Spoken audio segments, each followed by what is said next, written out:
Sa silid na maingay at puno ng kwento, may pusong tahimik na laging handog serbisyo.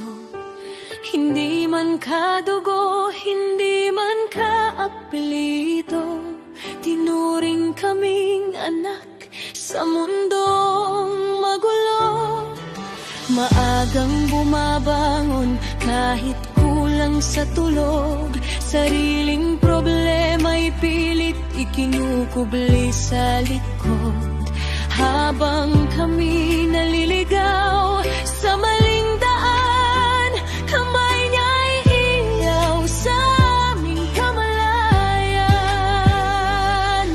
Iti kahit pagod na, luhay lihim na, habang pisaray sinusulatan, puso pala niya'y sugatan.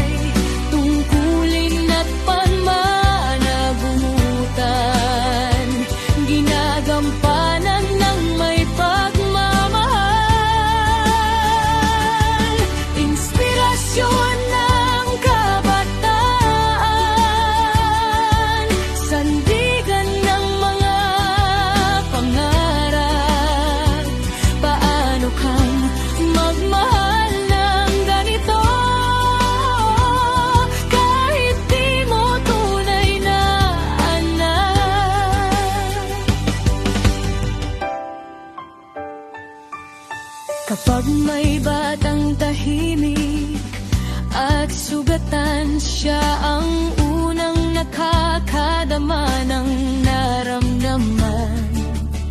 Hindi lang aralin ang kaniyang itinuturo, kundi respeto, dangal at pusong totoo. Minsan kami matigas ang ulo, salitang nakakasugat sa puso. Ngunit sa likod ng bawat sermon, pagmamahal pa rin ang dahilan. Guro, pangalawang nanay, luha't pagod ay kinukubli sa bawat batang nangangarap, buhay ay handang ibuwis.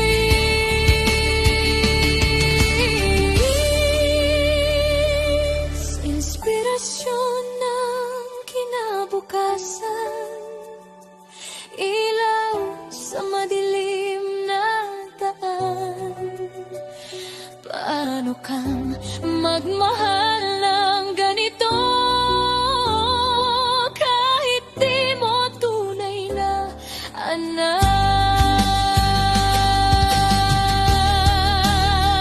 Tulay, hindi lahat ng bayani may medalya. May ilan na tiyalk at papel lang ang dala. Tahimik na lumalaban araw-araw, para may batang muling mangarap. At kahit minsan sila'y nakakalimutan, patuloy pa rin nagbibigay ng gabay at pagmamahal. Dahil ang tunay na guro, puso ang puhunan, hindi kayamanan.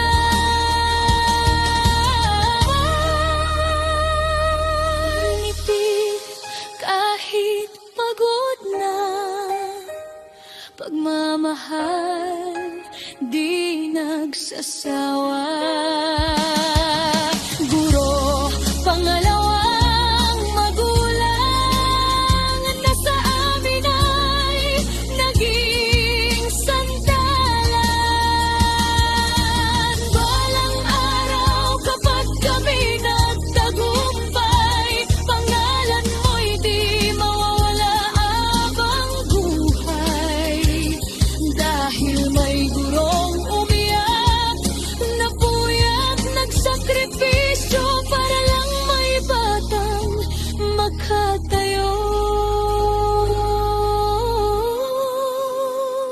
Sa bawat diploma at pangarap na